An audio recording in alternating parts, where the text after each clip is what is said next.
Bonjour à tous, merci de nous rejoindre dans l'Instant Bible et de venir réfléchir avec nous.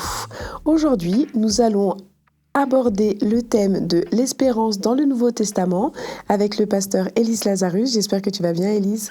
Mais écoute, on essaie d'avoir la forme. En tout cas, ça fait drôlement plaisir d'être là avec vous tous. D'accord. Et pour une autre réflexion avec le pasteur Jétro Camille. Comment vas-tu, Jétro ?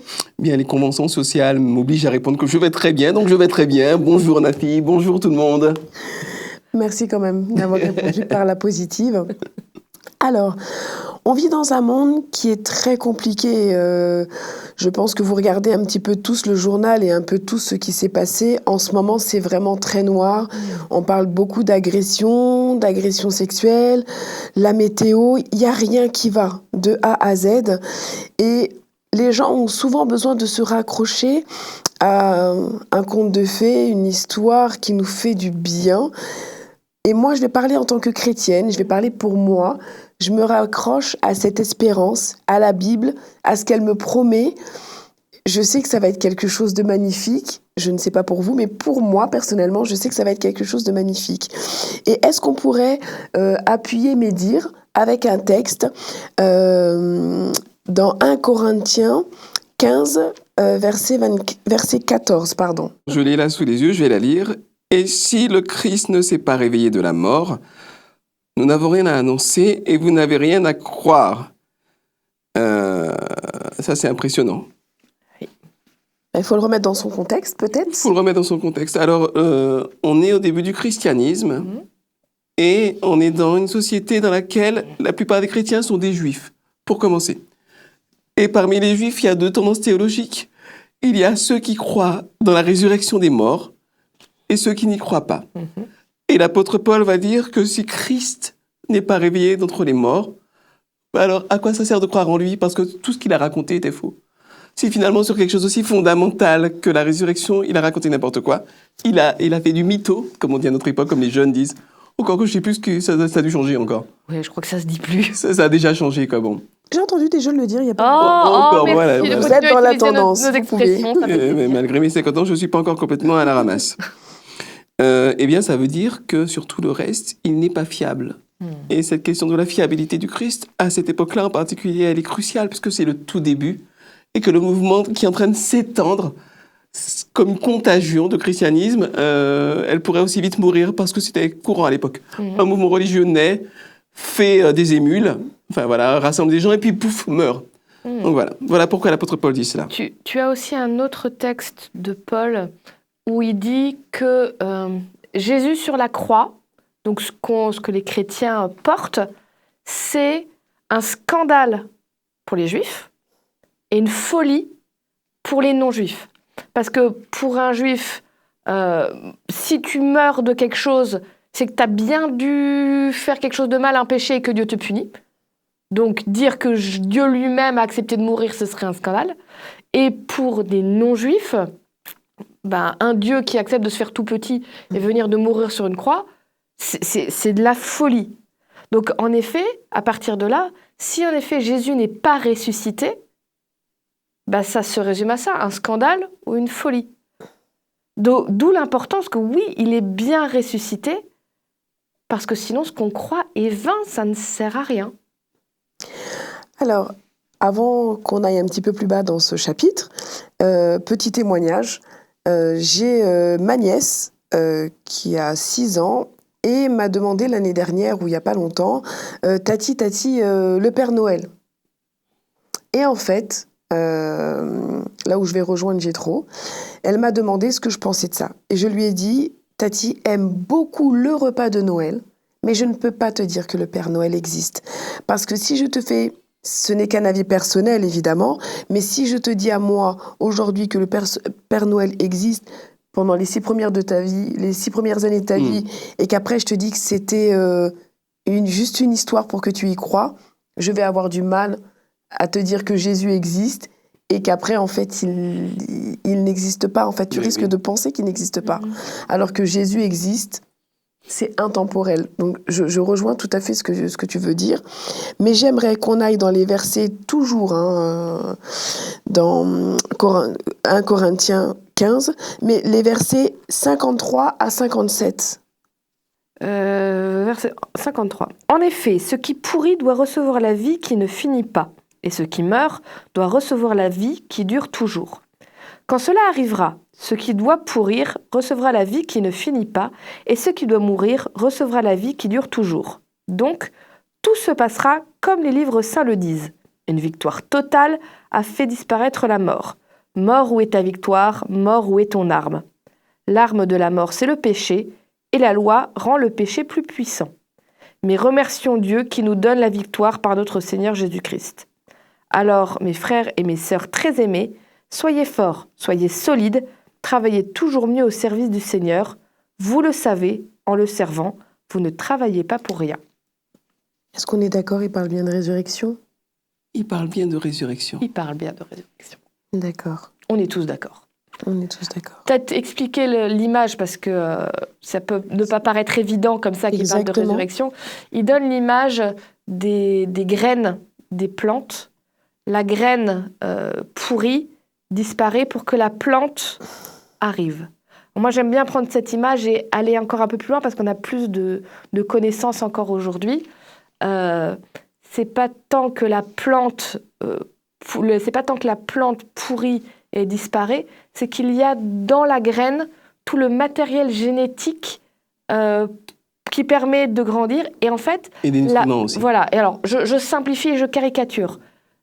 La petite plante va se nourrir de ce qu'il y a autour de la graine pour pouvoir grandir.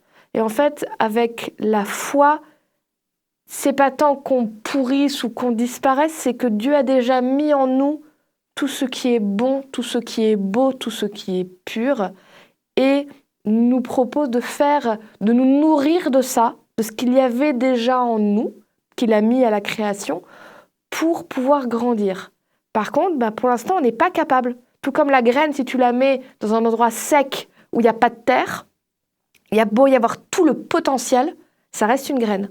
Tu la mets dans une terre propice avec de l'eau et du soleil, et le processus se met en route.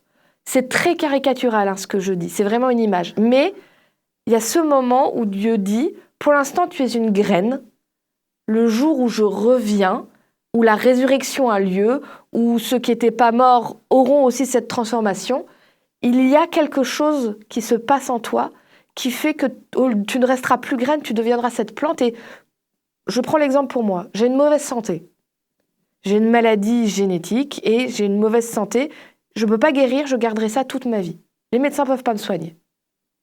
Mais je sais que quand Jésus va revenir, même si je suis morte avant, quand je reviendrai, cette maladie-là, je vais lui faire bye-bye et vous allez me voir courir, grimper aux arbres, grimper en haut des montagnes et faire tout ce que je n'ai pas pu faire parce que mon corps ne voulait pas. Et ça va me faire un bien fou. Alors, c'est pas que caricatural. Je pense que, au sens propre et même dans la Bible, si je reprends ta caricature de la plante et de la graine, si on plante des fraises ou si vous plantez du raisin, en sort non seulement une plante, mais un fruit. On est d'accord? Et de ce fruit, quand vous prenez une fraise, c'est une fleur. Et une fois que la fleur n'est plus, il y a le fruit. Et quand vous regardez la fraise, il reste tout autour de ce fruit, toutes les petites graines qu'il y a eu avant. Et c'est pareil pour le raisin. Et si je comprends bien, si je fais une relation, dans la Bible, souvent, il parle de semer et de récolter quelque chose. Je pense qu'on est dedans, non? Absolument. D'ailleurs, écoutez, la résurrection, comme beaucoup de choses de la Bible, peut se concevoir de deux manières. D'une manière qui parle de ce qui se passe à la fin des temps, mais on a également dans nos vies maintenant déjà des résurrections. Et moi, je peux en témoigner. Parce que jusqu'à l'âge de 20 ans, j'étais un garçon plutôt vain. Le seul sens de ma vie était de draguer des filles, sortir en boîte, d'avoir le plus de fric possible et d'avoir une chouette bagnole. Enfin, vous savez, les rêves types de l'adolescent, mais je ne voyais pas beaucoup plus loin que ça. C'était stérile. C'était pas le mal à proprement parler, mais c'était stérile, c'était vain, ça n'avait pas beaucoup de sens. Et finalement, j'ai rencontré Dieu à l'âge de 20 ans. Et j'ai découvert combien il était beau, combien il était bon. Ça a déjà changé beaucoup de choses en moi-même. Ça a changé la manière dont je percevais le monde. Et ça a changé mon rapport à autrui. Je suis devenu pasteur assez vite. Et dans le fait de visiter des gens. Et je crois que tu pourras abonder dans mon sens, Élise, toi qui pratiques également le ministère pastoral. Dans le fait d'aller voir des gens à l'hôpital quand ils sont malades. Tu l'as certainement déjà fait aussi, Nafi. Oui. Aider les gens qui sont dans la difficulté. Prier avec eux. Mais j'ai vécu une vraie résurrection. Je suis passé du vide de sens le plus complet au sens, je crois, le plus beau, à savoir apprendre à être avec les autres, à les aimer là où ils se trouvent et à avancer avec eux. Et donc, on peut déjà vivre un certain nombre de résurrections dans nos vies. Et je dis un certain nombre parce que c'est jamais fini. Qui nous montre que la résurrection de la fin des temps, c'est la résurrection par excellence, quoi. The résurrection, si j'ose dire. Mais qu'avant, il y a tout un processus auquel on donne des noms un peu théologiques, mais on s'en moque. L'idée, c'est vraiment de mourir à ce qui est vain, de mourir à ce qui est laid en nous, de mourir à ce qui fait du mal, de mourir à ce qui est strictement égocentrique, pour renaître différemment et ressusciter dans une autre mentalité. Ça peut aller très vite pour certains, ça peut aller très vite pour d'autres, ou bien sur certains dossiers. Ça va très vite, sur d'autres dossiers, ça va très lentement. Peu importe. L'essentiel, c'est d'apprendre à ressusciter régulièrement. Et ça, c'est vraiment fondamental, je crois. Mais alors, du coup, j'aimerais, si possible, que tu me lises Jean 14, versets 1 à 3, parce que Jésus, il fait une promesse. Moi, j'aime bien les promesses. Oui, je la connais, cette promesse-là. Elle est problématique. Je crois que c'est Élise qui va répondre à la question suivante. Dès que c'est compliqué, moi, je donne à Élise. Jésus dit à ses disciples, « Ne soyez pas inquiets, croyez en Dieu, croyez-en aussi en moi. Dans la maison de mon Père, il y a beaucoup d'endroits pour habiter, c'est pourquoi je vous ai dit, je vais vous préparer une place. Et quand je serai allé vous préparer une place, je reviendrai et je vous prendrai avec moi. De cette façon, vous serez aussi là où je suis. » Alors, Élise, du coup, je suis désolée. Je m'en excuse, mais je vais te poser la question. Chaude. D'accord, mais je vais être un petit peu moins dure avec toi. En fait, moi, je suis dans l'Évangile depuis 20 ans. Et quand je suis arrivée dans l'Évangile, depuis 20 ans, on me dit que Jésus va revenir. Il y a plein de gens que j'ai vus, ils ont attendu Jésus. Et mon beau-père s'est éteint avant. Il y a plein de gens qui s'éteignent avant. Et est-ce qu'on attend en vain ou est-ce que l'attente, c'est le temps de notre vie, le temps d'une vie, par rapport à cette promesse? Alors, j'ai plein d'idées qui viennent. Il faut que j'arrive à faire le tri entre tout parce que tu parles de plein de sujets que je trouve passionnants. Même si j'ai trop, il dit patates chaudes, il me les passe. Et moi, je trouve ça passionnant. Première chose, parce qu'on va regarder le texte que j'ai trop lu, c'est intéressant, il parle toujours au futur. Oui. Je m'en vais, je vais vous préparer une place, puis je reviendrai pour que là où je suis, vous y soyez aussi, pas là où je serai. Alors on peut dire c'est parce que c'est plus joli en français, ce qui est vrai, c'est plus joli. Mais je pense qu'il y a plus que ça. Et Gétro en a parlé un peu tout à l'heure. Oui, on attend la résurrection pour un jour, mais les effets commencent déjà maintenant. Je suis persuadée que là où Jésus est maintenant, quelque part j'y suis aussi parce qu'un bout de mon cœur est toujours avec le cœur de Jésus. Et je sais que le cœur de Jésus est toujours aussi avec mon cœur. Donc, ma vie est déjà différente par rapport à avant. J'ai déjà vécu des petites résurrections, même si j'attends encore la grande. Et puis, parce que tu parlais de ton beau-père, tu as dit on a tous perdu des gens. Là, je vais avoir un argument très rationnel qui nous demande aussi une certaine compréhension de la mort. On en a déjà parlé pour ceux qui ont déjà suivi nos vidéos, sinon allez voir ce qui se dit avant, parce que ce sujet de la mort, il est vraiment important. Il est intéressant. On part du principe, au niveau de la Bible, que la mort, c'est un sommeil, on ne se rend pas compte de ce qui se passe. Donc, imaginons si là, maintenant, tout de suite, que je n'espère pas, j'ai une crise cardiaque. Attends la fin de l'émission, s'il te plaît. Oui, ça fera moins de paperasse. Je ferme les yeux, et pour moi, c'est un claquement de doigts que j'entends même pas, et je rouvre les yeux, et c'est le moment où Jésus revient. Je n'ai rien vu du temps qui s'est passé. Je crois que Dieu est un Dieu d'équité, c'est-à-dire un Dieu qui prend soin de tout le monde. Dans le temps de l'univers, à part au tout début où ils avaient des vies très longues, depuis 2000 ans, on va dire, ou même 3000 ans, on a plus ou moins le même temps de vie. Alors, on a quand même récupéré quelques années, nous, depuis quelques temps, mais bon, entre 2000 ans et une différence entre 30 et 70, c'est pas la même échelle. Imagine s'il y a des gens qui vraiment avaient dû attendre 2000 ans. Je n'ai pas attendu 2000 ans le retour de Jésus. Pour l'instant, j'ai attendu 34 ans. Et encore, les premières années de ma vie, je ne me rendais pas compte. Au maximum, je vais attendre, si je suis très généreuse avec moi-même, 95 ans, le retour de Jésus. C'est un maximum. Et après, je ne me suis pas rendu compte du temps qui est passé. Donc il y a une certaine forme d'équité de se dire, tu peux avoir vécu il y a 2000 ans ou maintenant, au final, ton attente, elle ne diffère pas tant que ça. Parce que ton temps de vie, il est à peu près équivalent et que le reste du temps, tu ne t'es pas rendu compte de ce qui s'est passé. Donc, on n'aime pas le sujet de la mort. Et je ne pense pas que Dieu envoie la mort. Par contre, Dieu est quand même trop fort parce que de quelque chose d'extrêmement triste et négatif, il arrive à faire quand même ressortir quelque chose de positif qui est, écoute, même si c'est très long le temps avant que je revienne, pour toi, il sera un temps limité, acceptable. Oh, je mets plein de guillemets acceptable parce que pour certains, 95 ans de souffrance, c'est très long, mais voilà, c'est pas 2000 ans. C'est un temps de vie d'être humain et après, pour toi, je suis revenu. Du coup, tu as répondu à ma question qui dit comment comprendre cet invraisemblablement délai de 2000 ans. Donc, merci beaucoup. Mais et si Jésus ne revenait pas? Si Jésus ne revenait pas, oui, j'aimerais reprendre ce verset qu'Élise a mentionné et souligné, afin que là où je suis, vous soyez aussi avec moi. Là où je suis. Et là où je suis, ça peut être topologique, c'est-à-dire dans quel lieu, physiquement, quel endroit, quoi. Mais aussi, ça peut être symbolique. Vous savez, quand on se dit, où est-ce que j'en suis, moi, dans ma vie? Où est-ce que je suis? Où je suis, là? En fait, c'est aussi tout le positionnement philosophique, émotionnel, psychologique, spirituel d'un individu, là où il est. Et je crois que même s'il ne revenait pas, là où il est, je peux faire de mon maximum pour être avec lui quand même. Même si c'est pas dans le paradis, même si c'est pas le... Concrètement, pour être très concret, supposons que ce soit toi, Nafi, cette fois-ci, qui me fasse une offense, qui raye ma voiture et qui écrase mon chat.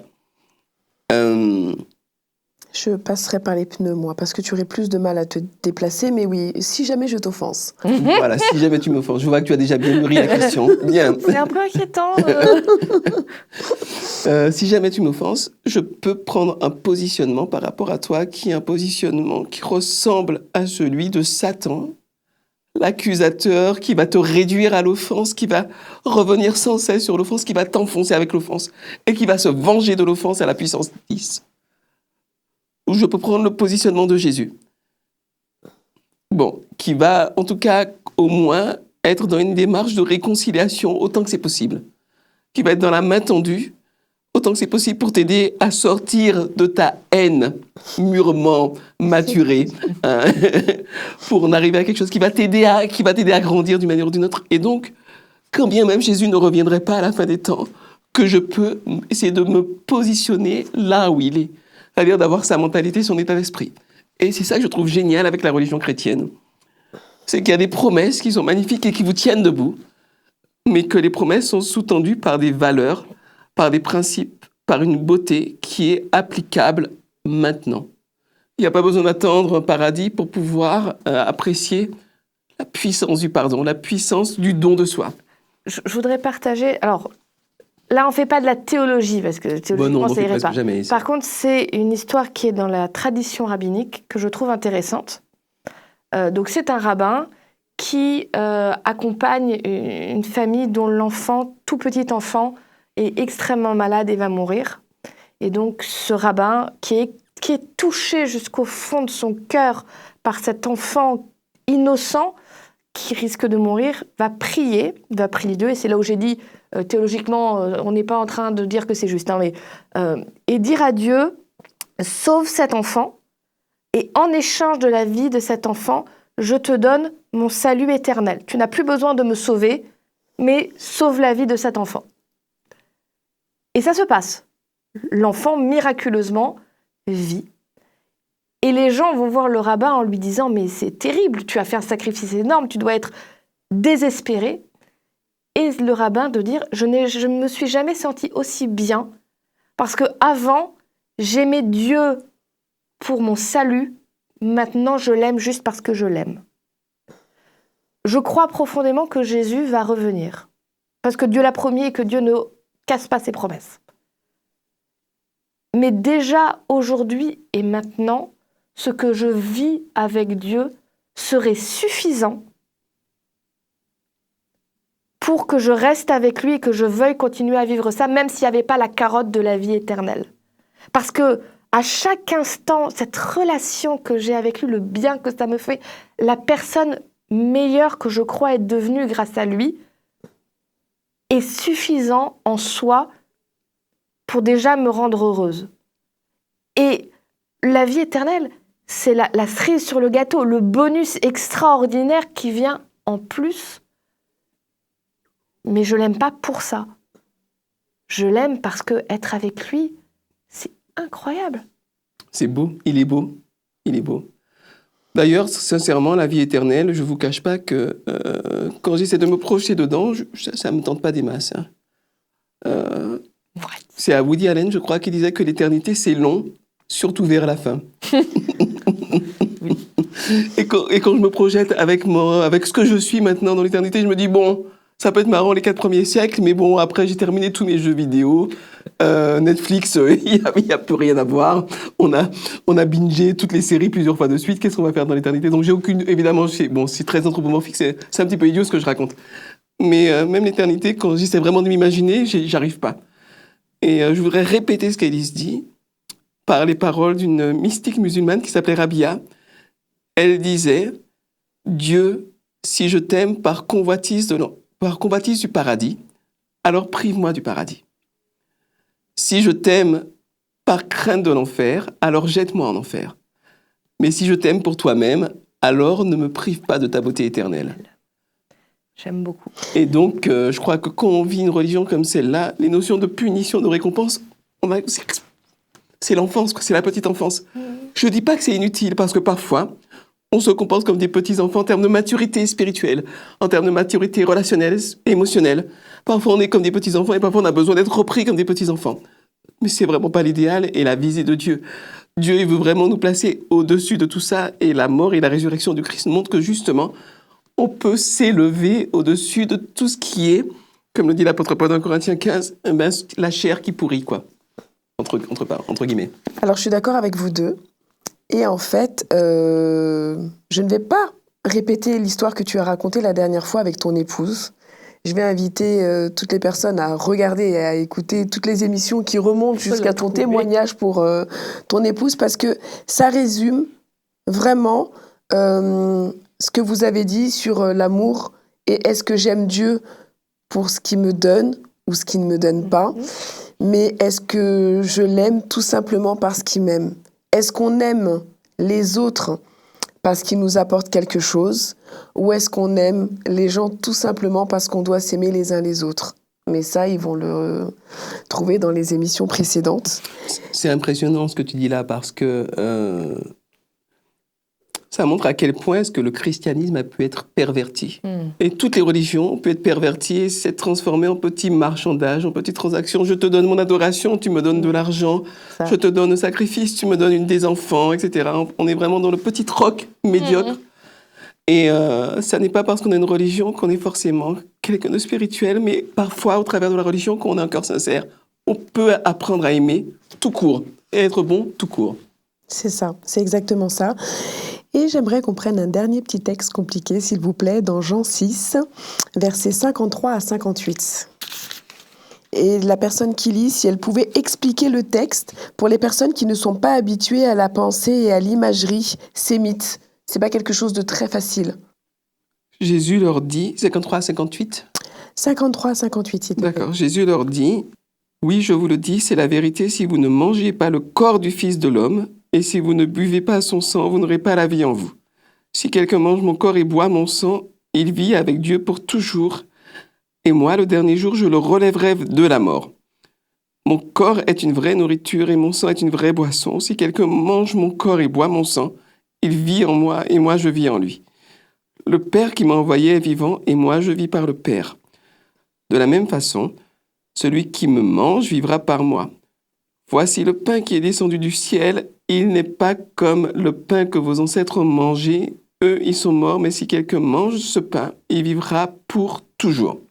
Alors oui, effectivement, si on prend ce texte littéralement, on est un petit peu embêté. Hein. Oui. D'ailleurs, ce texte a beaucoup embêté les premiers chrétiens, puisque on a des faits historiques qui nous le montrent. Il y avait beaucoup de rumeurs qui circulaient sur les chrétiens, et entre autres, on disait à cause de choses comme ça, qu'ils prenaient des enfants, qu'ils étaient cannibales, qu'ils les mettaient dans de la farine, qu'ils tapaient dessus, qu'ils les mangeaient. Mais quand on lit, si quelqu'un, pas chrétien, à l'époque, juste vaguement entend un texte comme ça, que c'est lu à haute voix, il fait « Les gens sont bizarres, je n'ai pas confiance ». Alors, il faut se rappeler quand même donc, que ce sont des gens qui sont dans une culture bourrée d'images, de métaphores, de représentations symboliques. Ce sont des gens qui vivent comme ça. Donc, ça paraît tout à fait naturel à l'époque. Nous, on est au quel siècle déjà, j'ai oublié 21e siècle. Oui. C'est bientôt la fin pour moi, de toute évidence. On est au 21e siècle. On a une pensée très analytique, très factuelle. On veut être cartésien, etc. Mais à l'époque, c'est pas comme ça. Et ce que Jésus dit à cet endroit-là, c'est un petit peu ce qu'on a dit, c'est-à-dire « venez là où je suis ». Ayez en vous le même genre de mentalité qui est la mienne. Comprenez à quel point je vous aime et partagez cet amour entre vous. Placez-vous sur le même terrain relationnel que moi. Soyez pas dans la supériorité, dans l'écrasement d'autrui, dans la manipulation, dans l'objectalisation d'autrui, mais au contraire, mettez-vous à son service. Rendez-lui sa dignité. Aimez-le, donnez-lui à manger s'il a faim. Visitez-le s'il est en prison. C'est un petit peu ça, si vous voulez, manger le corps du Christ, que nous, on symbolise par ce qu'on appelle la Sainte Seine.